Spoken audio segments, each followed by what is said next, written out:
উড়িষ্যায় বাঙালি পরিযায়ী শ্রমিকের উপর নির্মম অত্যাচার কেন চালানো হচ্ছে? উড়িষ্যা সরকার জবাব চাই। এই বাঙালির স্বার্থে মা লড়ছে, লড়বে। এই মানুষ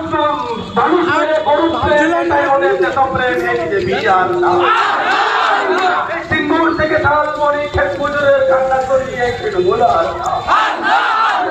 এই জীবিকারের চলছে পেট ঘুরতে দিয়ে পানিতে সেই বেকার দিচ্ছে ডাক তৃণমূল সরকার।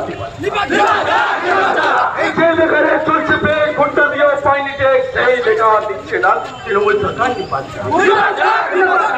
আয় মা, আয় মা, আয় মা।